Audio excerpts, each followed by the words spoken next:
pastinya nggak tahu, tapi sekitar tanggal 10 Juli. Oke, ini kata keluarga ya, karena ketakutan. Keluarga. Sebentar, sebelum ke lanjut. Ketakutan karena apa? Dia pernah cerita nggak? Takut ke bawah-bawah. Coba menambahkan. Boleh, Terus silakan. yang menyuruh dia pulang ke Jakarta siapa? Dari Banyumas, Ya. ini penting nih. Dari Banyumas yang menyuruh untuk kembali ke Jakarta setelah dia pulang dari Jakarta dia ke Banyumas. Hingga transfer 5 juta. Iya nanti saya dari Banyumas kemudian siapa yang menyuruh balik ke Jakarta? Bu Aan. Menurut keterangan almarhum kepada saksi, Ya. memang yang menyuruh adalah Pak FA atau panggilannya Bapak. Saya Febri Adriansyah, betul. ex Jampitsus. Begitu keterangannya yang diterima. Febri Adriansyah yang menyuruh Sutrimo yang tadi ada di Banyumas untuk kembali ke Jakarta dan setelah di Jakarta meninggal. Iyalah. Iya. Oh, luar biasa. Gini Bu, Tanya ke Bu Aan. Bu Aan, selamat malam. Selamat malam Mas Airman. Oke, suaranya kurang jelas tapi nggak apa-apa lah. Betul, ini pertanyaan yang kemudian paling krusial, paling penting menurut saya. Tidak ada handphone, dompet, dan barang-barang pribadi milik Sutrimo yang dikembalikan keluarga? Ke keluarga? Dikembalikan hanya KTP. Handphone? Handphone belum sampai sekarang. Di mana? Tadi saya tanyakan juga nggak ada respon sampai sekarang. Nggak ada. Itu aneh dong. Dia, Ya, Pakaian terakhir dikenakan biasanya iya, pakaian dan seterusnya. tidak ada sampai sekarang. yang mengembalikan KTP itu siapa? Yang mengembalikan KTP siapa? Siapa? Yang mengembalikan KTP siapa?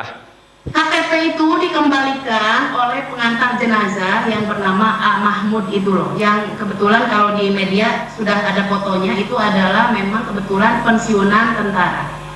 Pensiunan tentara. Dia siapa itu? Maksudnya kaitan ke Rumah Sakit Taman Puringkah, Muhammadiyah, atau siapa? Jadi gini, kan ada 4 orang yang mengantar jenazah. Siapa aja?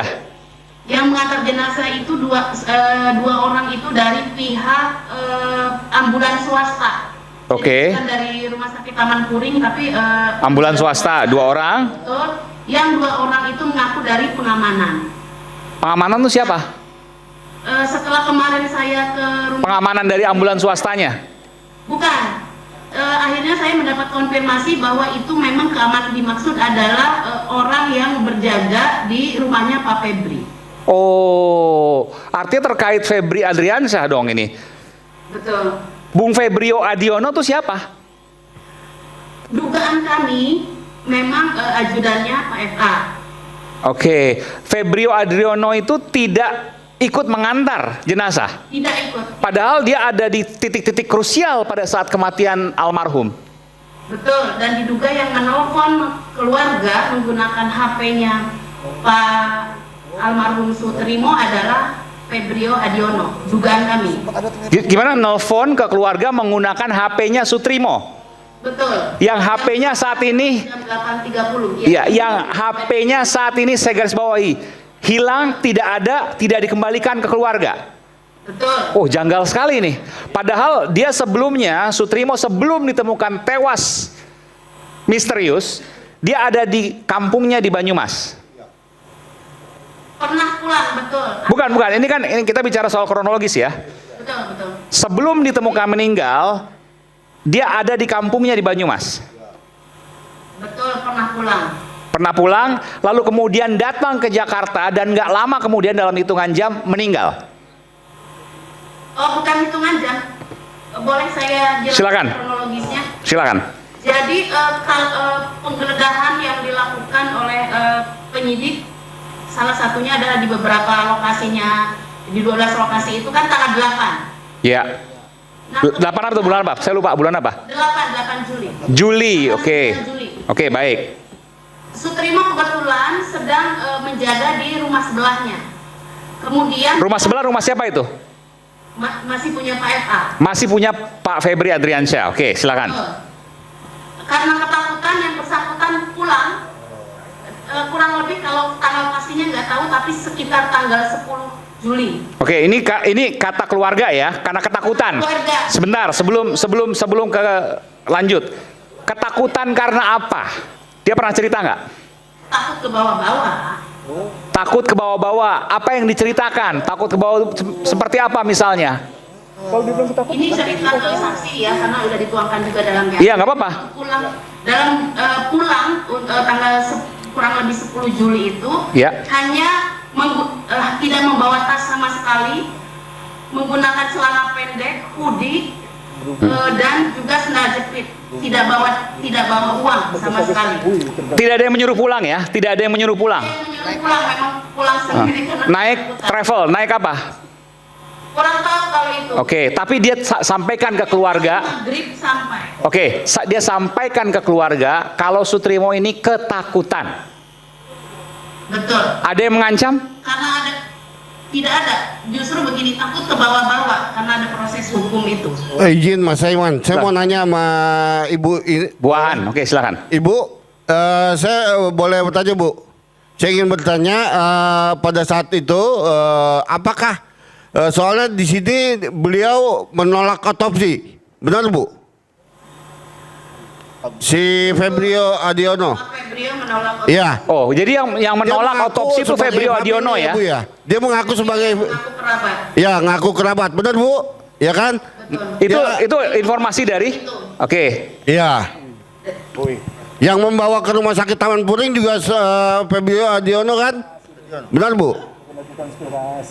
Kalau dia yang ada tanda tangan formulir ya dipastikan beliau juga. Iya. Nah maksud saya gini Bu. Berarti pada waktu saat mau diotopsi oleh dokter tersebut karena kejanggalan meninggalnya saudara Sutrimo, berarti yang tidak memperbolehkan dan mengaku keluarganya atau familinya itu adalah Febrio Adiono Bu, benar Bu? Halo Bu? Halo? Iya? Jadi begini. Iya. Saya klarifikasi dulu. Jadi Rumah Sakit Muhammadiyah Taman Puring itu kelas C. Ya. Kelas C itu tidak bisa dilakukan otopsi di situ. Baik. Tapi menurut informasi pihak rumah sakit memang sudah menyarankan kepada saudara Febri Adiono ini untuk diotopsi di Rumah Sakit Fatmawati. Oke, tetapi ditolak oleh Febrio Adiono. Yang bersangkutan karena kerabat terus menyampaikan bahwa tidak perlu langsung saja dimandikan. Oke. Oh, Febrio Adiono itu saya konfirmasi ya ke Ibu ya. Itu menolak untuk dilakukan otopsi dan langsung mengatakan kepada perawat saat itu atau dokter ataupun tenaga medis, nggak usah diotopsi, langsung dimandikan saja. Betul, dan itu tidak konfirmasi ke keluarga di Banyumas. Dan ketika diantar jenazahnya ke Banyumas, Febrio Adiono tidak ikut mengantarkan.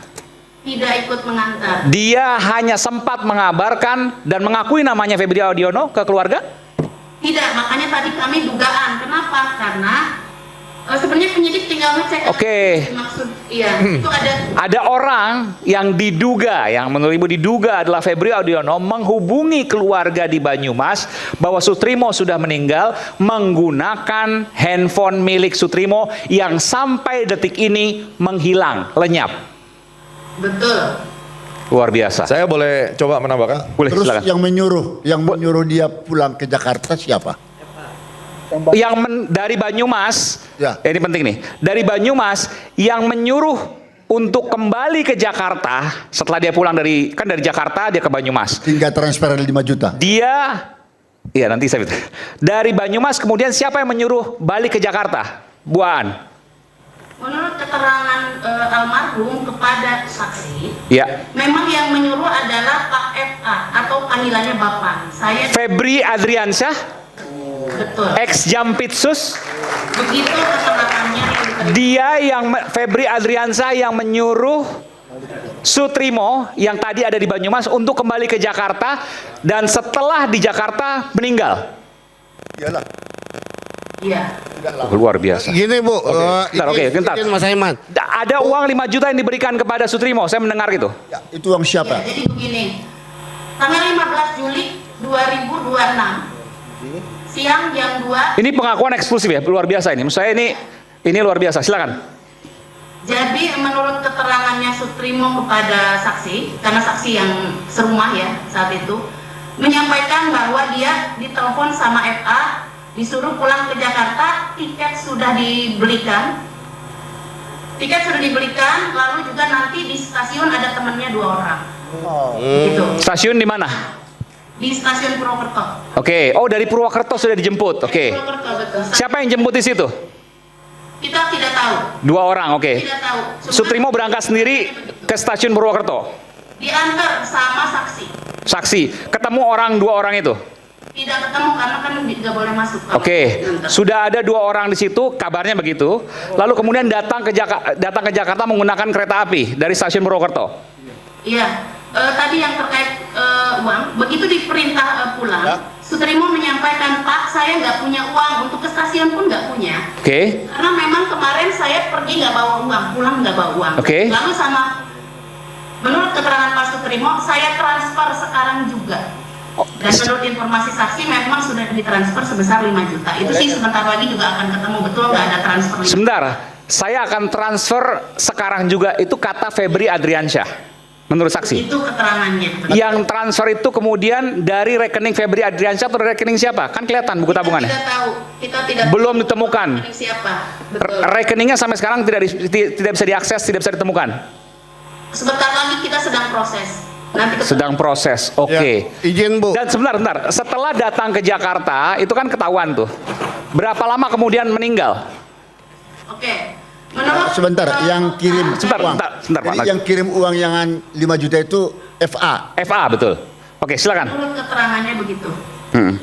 Oke, jadi berdasarkan bukti chat WA yang masih ada, Ya. dari 19 Juli 2026 sampai dengan kematiannya di 23 Juli 2026, almarhum Sutrimo itu memang bekerjanya adalah mengamankan rumah utama FA, yaitu rumah di Jalan Radio 1 nomor 15. Radio dalam itu ya. Kita tahu, karena memang ada bukti WA-nya dan juga videonya. Jadi sempat beberapa hari bekerja di sana, lalu kemudian meninggal. Dari pulang ya, dugaannya dari 15 Jadi, itu. pulang 15, meninggal 23 ya. Betul. Jadi kurang lebih kan perjalanan sekitar 6-7 jam naik kereta api, lalu kemudian bekerja di rumah radio dalam Jakarta Selatan milik FA. Halo? Ya. Tanggal 23 Juli baru kemudian ditemukan meninggal. Betul. Mas Saiman, jadi saya akan coba. Boleh. Jadi perlu saya sampaikan juga bahwa ini udah berasa kayak ruang persidangan ini jadinya. Jadi kita Ada hakimnya di sini. Ada hakim juga. Jadi tensinya nih memang Cek. kencang sekali. Tapi kita mesti kembali lagi sekali lagi ya bahwa ini logika hukum. Sekali lagi Saya bukan- kira saya nggak setuju kalau memang ini dibilang ruang persidangan. No. Ini adalah rakyat bersuara. Jadi Iya, kok Anda betul, yang betul, keberatan betul. gitu loh. Tunggu dulu. Ketika keluarga korban melalui kuasa hukum Setuju. menyampaikan Ini kebenaran. yang akan saya Nah, tambahkan. saya kira Anda Anda pasti memiliki suka nih. tendensi Yang akan saya di berikan jurnalistik itu terhadap namanya fakta fakta disampaikan investigasi. gitu loh. investigasi betul. Ya. Sebentar Jadi dulu. jangan Anda keberatan terkait Saya dengan tidak keberatan. maksud orang Saya untuk tidak bersuara. keberatan. Yang Anda akan saya telah sampaikan ini- menjustifikasi bahwa Ini tadi bukan ruang dulu. persidangan nggak Bukan bisa dong. kayak gitu. Sudah menggali fakta. Biarkan saja. aja. Betul. Kan Gitu. saya bilang seperti ruang persidangan bagus dong. Artinya apa? Artinya ada diskusi yang baik Anda ya. telah Bentar dulu, menyimpulkan yang jangan potong disampaikan saya. itu adalah ruang persidangan. Bukan, ini adalah rakyat bersuara, Mas. Betul. Jadi Dan saya apa bilang yang tadi disampaikan oleh seperti dalam kuasa persidangan. hukum Sekarang- korban almarhum ini, saya Sebentar kira dulu, didengarkan sebentar saja dulu, brother. untuk kita nanti diskusikan. Apa yang kan akan begitu. saya sampaikan Anda pasti suka, oke? Iya. Satu hal di sini dulu. Jadi Nah, saya jangan itu akan menyampaikan Anda Nggak, pasti maksudnya suka gini, juga. karena saya tahu, karena kalau Gitu dibilang loh. ruang persidangan nanti seolah-olah trial by the press, bukan, Nah, bukan. oke. Sekali lagi bukan. Oke, Ada sekarang- investigasi, sekarang ada perhatikan pengungkapan baik-baik. fakta di Kenapa? dalam jurnalisme. Karena kita harus perhatikan juga penonton ini ada jutaan yang nonton. Jangan akhirnya pembicaraan kita sekarang ini dianggap sebagai kebenaran. Itu dulu. Ya. Dianggap sebagai kebenaran. Jangan dianggap sebagai fakta hukum itu dulu. Enggak, yang disampaikan yang mana Anda keberatannya? Semua yang kita bicarakan ini jangan sampai dimisinterpretasikan Bahwa sebagai saya tidak setuju. Jadi begini, Ya. apa yang disampaikan oleh kuasa hukum adalah Gawat fakta ini. versi Berarti kuasa jangan-jangan hukum. ada Versi punya kuasa hukum. kepentingan di Bahwa sini. nanti ada Setuju. fakta dari Bung Febri Adriansyah. Betul. Silakan, kan Pelapor begitu. yang pertama loh. Saya pelapor yang pertama. Betul, yang melaporkan. saya setuju. Makanya dari data Ya, itu, dari mari itu kita lihat juga dulu. Mari kita lihat videonya. dulu. Sekarang Ya. gini, fakta ada busa nggak di Data ini mulut? Betul nggak itu? persidangan. Jawab Hah? dulu. Ada busa nggak di mulut? Ada. Nah, ini yang saya akan bahas, Anda pasti suka. Oke ya. Santai dulu Bang. Anda belum dengar saya ngomong, jangan emosi dulu dong. Ya. Kebetulan ini menyangkut dan profesi saya sebagai seorang pilot, saya mempelajari sedikit tentang medical. Busa itu keluar dari mulut karena ada cairan di paru-paru yang dipus oleh udara. Bisa karena jantung dadakan, bisa karena toksik. Oke. Yang ada sekarang ini kan dugaan pembunuhan. Simpelnya gitu. Lalu harusnya diotopsi, tidak diotopsi, sampai Anda melaporkan obstruction of justice. Ini Anda pasti suka, saya punya data, udah saya siapin. Kita langsung lihat aja, saya melihat dari kasus-kasus yang serupa dengan busa yang ada di mulut. Michelle Sindona, tahun 1986. Pialang uang saksi kunci aliran dana, pingsan mendadak kejang keluar busa tebal dari mulut. Di Italia yang paling cukup keren ini Mani Pulite, tahun 1990, staf keuangan dan perantara rahasia, politisi dan aparat korup ditemukan tewas di mobil. Ini juga sama keluar busa. Terus kemudian Roberto Calvi di Inggris, Italia tahun 1982, Guts Banker, tergantung di jembatan, busa juga. Terus kemudian kita lihat juga Alexander Litvinenko, Inggris tahun 2006, ini agen intelijen, itu busa juga. Ya, poinnya Jadi, apa? yang saya sampaikan adalah, Ya. yang kita fokuskan itu sebenarnya adalah satu, ini semua bagus datanya. Tapi yang harus menjadi saksi kunci adalah kenapa sampai keluar busa. Belum ada yang tahu. Nah, makanya data Harus yang saya sampaikan ekshumasi. tadi itu adalah paralelism.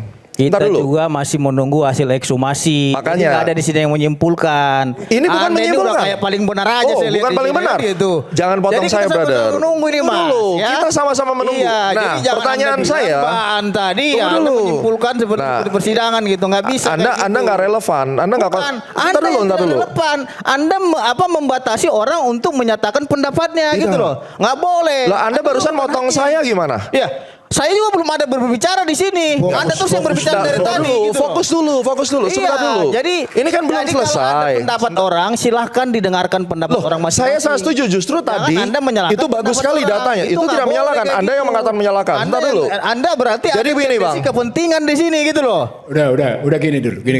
Sebentar dulu, bentar dulu. Sebentar. Kalau ini dituding sebagai trial by the press, dia nggak bisa membedakan dengan namanya investigative news investigation. Itu Betul, satu. dan tidak ada yang mengatakan itu, ya. Biar kita cool, biar kita dengar. Ya, kita cool dulu. Sebentar ya, tenang. Yang disampaikan oleh Bu Aan, yang disampaikan tadi oleh dia, Bang Sabto. sampai muncul data tentang Febrio Adiono, Setuju. itu fakta investigasi. Itu Betul. satu. Yang kedua, ketika Anda masuk ke soal busa, itu memang masih dalam posisi ekshumasi. Betul. Jadi ada dua hal yang berbeda. Saya setuju. Sebentar dulu. Nah, dari dua fakta yang berbeda itu, yang mau ditelusuri lebih dalam adalah sesungguhnya siapa Febrio Adiono. Peranannya di situ. Sebentar, dengar dulu. Kita ingin clear supaya kita memang tidak melakukan trial by the press, Yes. tapi kita memang fair dengan dunia media seperti ini. Kita melakukan investigasi secara terbuka, bisa kita pertanggungjawabkan. Aan, Anda misalnya. Yang ketiga, ketika kita bisa pisahkan tadi dalam motif investigasi, maka muncul kok handphone nggak ketemu, kan gitu kan? Kok handphone hilang nggak jelas nih gitu. Dompet hilang. Sebentar. Setelah dompet hilang, handphone nggak ketemu. Dan berikutnya, kenapa tiba-tiba disuruh balik? Dengan 5 juta, motifnya apa? Dengan menyebut, iya Pak FA memanggil. Loh. Dan mengakui bahwa dia memang kerja di jalan radio dalam satu itu.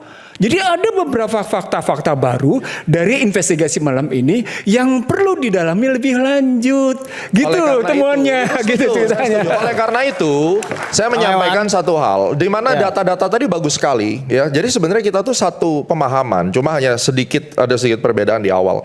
Jadi saya tuh menyambung endingnya, karena data Anda tadi penting sekali dan saya sangat setuju, tidak masuk akal sampai KTP bisa hilang tapi ditulis alamatnya. Justru yang saya melakukan pendekatan adalah medical approach-nya. Karena jenis yang saya tidak hilang Pak, KTP Ya. tidak hilang. KTP Kan justru yang dikembalikan. Dikembali hanya Oke. KTP. Nah, yang saya baca adalah diabetesnya 600. Ada nggak diabetesnya yang saya baca itu angka diabetesnya itu sampai mencapai 600. Oke. Di mana itu bisa men-trigger mulut berbusa. Tetapi pertanyaannya adalah sampai detik ini kalau orang sampai 600 itu jalan pun pincang pasti. Ada nggak histori bahwa dia itu pernah ke dokter dan periksa? Itu yang harus kita periksa dulu. Kalau Jadi selama bentar gini, saya mau nanya. Jadi mulut berbusa itu bisa jadi karena diabetes. Sutrimo meninggalnya bisa jadi karena diabetes. karena laporan yang diumumkan ke publik itu 600. Nah, ini yang Enggak, mengagetkan tadi saya. diakui kok. Salah satunya bisa karena paru-paru. Endema paru-paru bisa juga karena toksik. Bisa toksik. Itu diakui, itu benar. Persoalan pokoknya biarkan ekshumasi itu berjalan. Kita tunggu nanti. Karena Benar. maaf harus kita bilang di sini. Harus kita Iya, bilang di sini. Iman. Sebentar. Iya. Harus kita bilang di sini tak seorang pun yang bisa memutuskan hasil ekshumasi. Betul. Itu poinnya Makanya- Tapi bahwa ada fakta-fakta pendukung, Aiman, sebentar. itu fakta yang harus kita karenanya kumpulkan. kita masukin adalah data-data yang terungkap. Mari kita lihat yang secara posisinya artinya begitu. begini loh. Maaf Pak, sebentar. Ini mengenai masalah busa. Ya. Saya pun di dalam pengalaman mengadili kasus kopi sianida, ya, justru di mulut Jessica, Mirna, bukan, Mirna. Oke. ya, itu berbusa. Ya. Ya. Dan hanya hitungan detik kalau sianida itu. Jadi tidak hanya apa yang dikatakan oleh abang tadi, beberapa yang terjadi di luar negeri. Betul. Indonesia sendiri aja sudah. Saya sebenarnya mau ingin mengangkat persoalan ini dari segi pemeriksaan hakim. Nanti kita akan dengarkan Nanti ya. dari Ini Prof. mudah Binsar. membuktikan ini di balik kematian Apakah Sudah. Sutrimo itu pembunuhan atau karena mati Ya. meninggal karena diabetes? Mudah untuk membuktikannya. Mudah membuktikannya. Kita Ada buktikan nanti. Oke. kelompok Tapi ini bukan trial by the press. Ini adalah fakta dari seorang hakim yang bagian dari hasil. merupakan bagian dari jurnalisme investigasi. Betul. Selain juga data-data tadi. Kita kembali saat lagi tetap bersama kami di Red Bersuara.